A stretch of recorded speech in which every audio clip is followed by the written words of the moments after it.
श्रापित गांव पार्ट 2। बूढ़ा बक्से को उठाकर गांव की तरफ चलता है। तभी उसे याद आता है कि तांत्रिक ने उसे बताया था कि पूर्ण चंद्रमा की रात को जब चांद की रोशनी जमीन पर होती है तब उस शैतानी शक्ति का प्रकोप कम हो जाता है। ये सोचकर बूढ़ा बोला, नहीं नहीं, मुझे अभी वहां जाना चाहिए। आज चांदनी रात है और रात में उसकी शक्तियों का प्रकोप कम होगा। मैं तो अभी जाऊंगा और अपनी तांत्रिक क्रिया करके वापस आ जाऊंगा। मुझे पता है मैं उसे मार तो नहीं पाऊंगा, लेकिन उसको रोक जरूर सकता हूँ। तब तक के लिए मुझे और जरूरी सामान इकट्ठा करना होगा। बूढ़ा जंगल में जाकर जरूरत का सामान इकट्ठा करने लगता है। फिर धीरे धीरे अंधेरा होने लगता है। वैसे तो आज की रात चांदनी रात थी, लेकिन फिर भी श्रापित गांव के आसपास के जंगल में अंधेरा फैला हुआ था, क्योंकि पेड़ दिन में जितनी छांव देते थे रात में उतना ही अंधेरा कर देते थे। कीड़े पतंगों की आवाज मंजर को और भी डरावना बना रही थी। बूढ़ा दबे पैर जंगल में चलने लगा। तभी एक चमगादड़ उसके कान से ची ची ची ची करता हुआ निकला।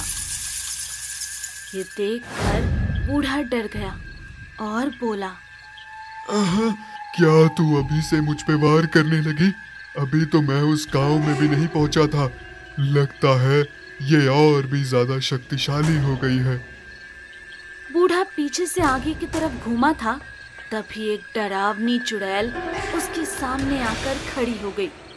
सफेद बालों वाली लड़की हाथ में एक लालटेन लिए हुए खड़े खड़े ही उसे देखकर बोली, तुम वहां क्यों जा रहे हो? तुम्हें रोकने जा रहा हूँ, क्योंकि तुमने पूरे गांव में प्रकोप मचा रखा है। अच्छा देखो, तुम उस श्रापित गांव में जा तो रहे हो, लेकिन तुम्हें पता है ना मैं कितनी शक्तिशाली हूँ। तुमको भी पल भर में मार दूंगी। मैं मरने से नहीं डरता और मैं जानता हूँ तू मुझे नहीं मार सकती। अच्छा ठीक है, अगर तुम्हें ये गलतफहमी है तो अभी उसे दूर कर देती हूँ। चुड़ैल तभी अपने हाथों को लंबा करती है और पेड़ों की तरफ गुस्से से देखती है। तभी आसपास के पेड़ से शाखाएं निकलने लगती है और तेजी से बूढ़े के पहले हाथ, फिर पैर और देखते ही देखते पूरे शरीर को जकड़ लेती है। अब तुम मेरे इस जाल से निकल नहीं पाओगे। तब तक मैं अपना काम कर लूंगी। तू कुछ भी कर ले, मुझे रोक नहीं पाएगी। पहले यहाँ से बाहर तो निकलो, तभी मुझे कैद करना। चुड़ैल वहाँ से गायब हो जाती है। तब बूढ़ा शाखाओं से निकलने की बहुत कोशिश करता है, मगर वो असफल रहता है। तब बूढ़े को याद आता है कि उसकी जेब में एक छोटी सी बोतल थी जिसमें पवित्र जल था। बूढ़ा जल निकालने की कोशिश करता है, पर उसका हाथ जकड़ा हुआ था। तब जैसे तैसे वो अपना हाथ जेब तक ले जाता है, पर जैसे ही वो बोतल निकालने वाला था वो बोतल खुलकर गिर जाती है, पर पवित्र जल की कुछ बूंदें शाखा पर पड़ जाती है, जिससे वो शाखाएं नष्ट हो जाती है और बूढ़ा आजाद हो जाता है। फिर बूढ़ा श्रापित गांव की तरफ चलने लगता है। तभी चुड़ैल फिर से उसके पीछे पीछे चलने लगती है। बूढ़ा जानता था कि चुड़ैल अगर आवाज दे या पुकारे तो उसे पीछे मुड़कर नहीं देखना चाहिए। इस वजह से बूढ़े ने पीछे मुड़कर उस चुड़ैल को नहीं देखा। वो चुड़ैल एक जगह खड़ी होकर सोचने लगी, ये तो मुझे बिल्कुल देख नहीं रहा, अपने रास्ते पर ही चले जा रहा है। तभी चुड़ैल की गर्दन उसके धड़ से लंबी हुई और बढ़ते हुए बूढ़े के पीछे चलने लगी। जिधर जिधर बूढ़ा मुड़ता उधर उधर उसकी बड़ी हुई गर्दन सांप की तरह खुद उड़ती हुई जा रही थी। बूढ़े को पता था कि वो उसका पीछा कर रही थी। बूढ़ा खुद से ही बोला, चुड़ैल, मुझे पागल समझती है? जो भी हो, मैं पीछे मुड़कर नहीं देखूंगा। उधर चुड़ैल कोशिश में थी कि बूढ़ा पीछे मुड़कर देखे और वो उसका काम तमाम कर दे। आखिरकार श्रापित गांव में बूढ़े ने कदम रख ही दिया। उसके कदम रखते ही चारों तरफ हंसने की आवाज आने लगी। डरावनी डरावनी रूह उसके आसपास मंडराने लगी। सिर कटी, बिना सिर के धड़ और हाथ पैर टूटे हुए बूढ़े के चारों तरफ हंसते हुए और रोते हुए घूमने लगे।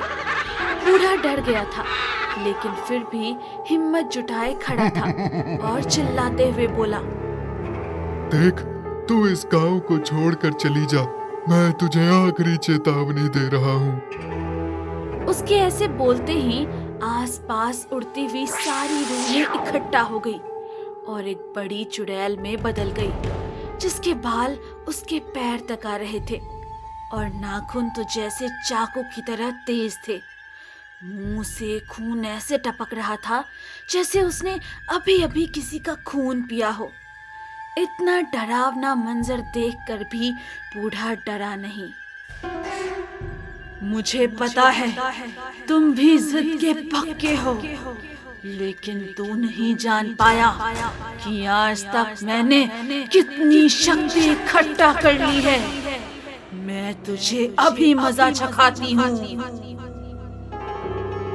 बूढ़े के हाथ में जो लकड़ी थी वो एक सांप में बदल गई और बूढ़े को जकड़ लिया। बूढ़े का दम घुटने लगा तो उसने मंत्रों का जाप शुरू कर दिया, जिस वजह से वो सांप से छूट गया। बूढ़े को कुछ समझ नहीं आ रहा था कि वो क्या करे। चुड़ैल चांदनी रात में भी इतनी शक्तिशाली है तो अंधेरी रात में क्या होगा। तभी बूढ़े को याद आया और उसने अपने बॉक्स में से एक कपड़े की गुड़िया निकाली और उसके सीने में सुई भोंक दी। उसके सीने में सुई भोंकते ही चारों तरफ से चिल्लाने की आवाज आने लगी, ऐसा मत करो, ऐसा मत करो। बूढ़े के चेहरे पर हल्की सी मुस्कान थी। उसे लगा था कि अब वो शायद सब कुछ सही कर देगा। फिर वो आगे बढ़ा और उस पीपल के पेड़ के नीचे पहुंच गया, जहां पर लोगों ने अक्सर रूह को टहलते हुए देखा था। उसके नीचे उस गुड़िया को रखकर उसने चारों तरफ से सिंदूर से गुड़िया को घेर दिया और एक एक करके उसके शरीर के अंगों में सुई चुभाने लगा। जैसे जैसे बूढ़ा गुड़िया में सुई चुभो रहा था, वैसे वैसे चुड़ैल की चीखें तेज हो जाती और उसे छोड़ने की गुहार लगाती। पूरी तरह गुड़िया को सुई से बिधने के बाद बूढ़े ने उसको आधा मिट्टी में गाड़ दिया और आधी गर्दन ऊपर रखी। फिर बूढ़े ने वहां पर खुदाई की। खुदाई में से एक कंकाल निकाला। शायद ये किसी औरत का कंकाल था, क्योंकि इसके ऊपर बहुत सारे गहने थे।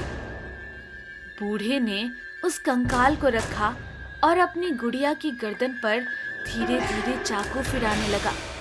वो जैसे जैसे गुड़िया की गर्दन पर चाकू फिरा रहा था, वैसे ही चुड़ैल के शरीर से आग निकल रही थी और उस कंकाल की हड्डियों से खून बहने लगा था। बूढ़े ने गुड़िया की गर्दन को चाकू से काटकर अलग कर दिया। एक तेज चीख के साथ पूरे गांव से काली काली रूहें निकलकर आसमान में जाने लगी। अगली सुबह जब गांव वालों को बूढ़े की हरकतों का पता चला, तो वो उसके पास आए और उनसे पूछा, आपने कैसे उस चुड़ैल का सामना किया? आप कौन हो? वो चुड़ैल कोई और नहीं, मेरी बेटी ही थी, जो इस श्रापित गांव में गलती से आ गई। उसको ये पता नहीं था कि इस गांव में कोई भी औरत नहीं आ सकती, और अगर आती है तो गांव के सारे आदमी खुद पर कंट्रोल नहीं कर पाते और उसके साथ संभोग करने लगते हैं। मेरी बेटी के साथ भी ऐसा ही हुआ। वो भेष बदल कर यहाँ तो आ गई, लेकिन उसे किसी लड़के से प्रेम हो गया। उसके लिए उसने लड़की का वेश धारण कर लिया और गांव के लड़कों ने उसके साथ गलत किया। लोगों ने उसे मार दिया, किसी को पता न चले, इसलिए उसको जिंदा ही बरगद के पेड़ के पास दफना दिया। लेकिन जब तक मुझे ये सब पता चला तब तक तो बहुत देर हो चुकी थी। मेरी बेटी मर चुकी थी। फिर मुझे यहाँ पर उसके चिल्लाने की आवाज आने लगी। तब मैंने ये गांव छोड़कर जाने का फैसला लिया, लेकिन मुझे पता था कि वो एक दिन वापस जरूर आएगी।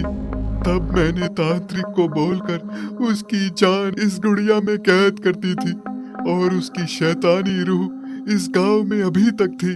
टीवी देखकर मुझे समझ आ गया था कि मुझे क्या करना है। मैंने इस गुड़िया की रूह को निकाल दिया और अब वो इस गांव को छोड़कर चली गई। बूढ़े ने सच ही कहा था। उस दिन के बाद ना तो उस गांव में कोई हत्या हुई और ना ही वो चुड़ैल दोबारा उस गांव में दिखाई दी।